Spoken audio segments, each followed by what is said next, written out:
Hi everybody and welcome to Des and Lauren. Today we'll be speaking about a specific conflict of interest. Well, one of the crime intelligence heads was seen at an EFF fundraising event where a friend of his, who is a business associated of one of the people that sells cigarettes in the country that many of you might be familiar with, paid 100,000 rand for him to sit at one of the tables at this EFF Gala dinner. And yes, we have many questions. First, I need to give 5 points to News 24 for an excellent pun in the headline. Taking a chance, as in surname Khan. Taking a chance. What did crime intelligence boss do at EFF Jamboree? So firstly, I just want to discuss, the culture of spending tens and hundreds of thousands on eating food at a fancy place. 100,000 was the cheapest, as far as I know. Yeah. So sitting at Julius Malema's table got you 1.2 million out of pocket to just be seated with him. It says a lot about the state of the nation financially. Politics. There is no politics. It's all business, right? It is all business. Feroz Khan, a Deputy National Commissioner at Crime Intelligence and Head of Counterintelligence, was an official guest at the EFF's gala dinner on Thursday where a ticket cost more than 100,000 rand. Khan was seated at the same table as alleged cigarette smuggler Adriana Mazzotti and his business partner Mohammed Sayed. SAP's members are prohibited from political affiliation, and there's no surprise, obviously. There's certain jobs within government where neutrality is extremely important, and this is one of them. Yes, especially when you're doing counterintelligence and you're investigating things that are happening within the intelligence services. And I have met with people from counterintelligence on many occasions in my past. And any of you that don't know my past can go and watch the Question Everything series. I make it all open and clear there, so it's a playlist on this channel. With regards to counterintelligence, it's super important that you care about the country and its needs. You care for the citizens of the country. You want to keep them safe, and you don't get affiliated with nothing at all. You should not be seen at any political event. You send your agents, and I mean, you could have informants, agents all over the place. That's what they are there for. And someone like that, you should either not know who they are, or you should not see them in public at events like this. And no matter what the person's intentions are, if you are in that role, you have a responsibility to look after your public image. So even if you have the purest of intentions, even if you're the most neutral, impartial person, even if you do have one of those special personalities that just doesn't take sides, doesn't matter. It's about what looks good in the public eye, and you should just distance yourself. There has to be a specific protocol in place with how you conduct yourself in public as a person in that kind of role. And I mean, you follow protocol like that. I have to follow protocol like that. If you're seen with someone that just wants to greet you and they shake your hand and a picture is taken, you can get into serious trouble when you are just being friendly in that moment. And this is certainly happening here. This is a subscriber article, but in the main picture you will see that people take pictures and they put it out on social media. And it is about the perception. And when you're in that position, you cannot make a mistake like this.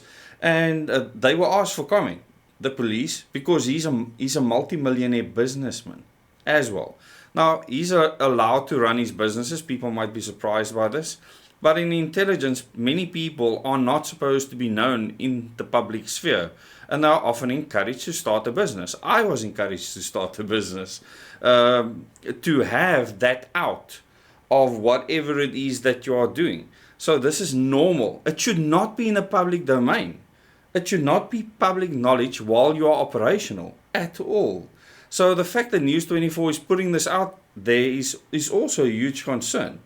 So there's many concerns here, and this whole article just stinks from top to bottom, because it's clear that News 24 doesn't understand how intelligence works, okay? And he said that he was there to observe for work. Now, you don't make that known. I mean, you don't, as the crime intelligence boss go to an event like this and say, I'm observing you people. You don't do that. So, yes, all around concerns. And many people have asked me in the past, Desmond, do you think that we still have good intelligence services? We have excellent people in intelligence still today. But when this is the head of counterintelligence, I would have a concern about that. As long as you have the good people on the ground doing the good work, that is okay. The problem is who authorizes the operations, who finances the operations. Are they impartial?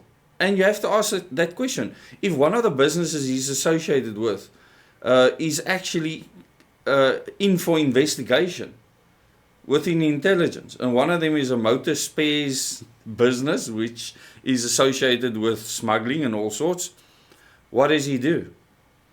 Do you understand? So there is a conflict. It's a very sticky situation, and it just speaks to our failed state as a whole and how we just need to redo everything from scratch. And this is why it's so important to work on system change, and in changing the system we change how even crime intelligence works. Absolutely. And I mean, the people in the country will become our intelligence in future. Eyes and ears on the ground. It will be people noticing what's happening and communicating with each other. You cannot have these bodies hidden from scrutiny. It becomes a huge problem. And one thing that's important is that we educate people to look out for problems and know how to deal with them, and our Omega training will be doing that. Interestingly, the approach forever now throughout many countries is to keep people, ordinary citizens, in the dark, and then make sure the best intel goes to those in power. But now we're living in a time where we cannot trust, or I don't think we ever could trust, the intentions of those in power. And so we need citizens individually to be as skilled and as empowered as possibly possible. That's how you build a stronger nation. And that's how you root out all these shady deals that happen in the darkness, and root out crime, and root out everything we're experiencing in society, because we will be solving problems ourselves first and foremost. So a lot of people have asked in the comments, have you started a political party that we can vote for in the 2024 elections? Yes, there's actually been comments like that. So the Organic Humanity Movement was founded in 2017, the concept, registered in 2018. December 2018. So we'll be 5 years old. OM will be 5 years old in December. And we are absolutely definitely contesting the elections. We already raised the funds for it. We still have to get the signatures for it. But we're putting things in place to start campaigning soon. And we're very excited about that. This is the party to end all parties, to end the political system, to bring in a new governance structure and electoral system, which is all encompassing. If you look at what's in the constitution, which includes SAPS, and it includes defense of the country, it includes everything. Intelligence as well. Yeah, we are rewriting all of that.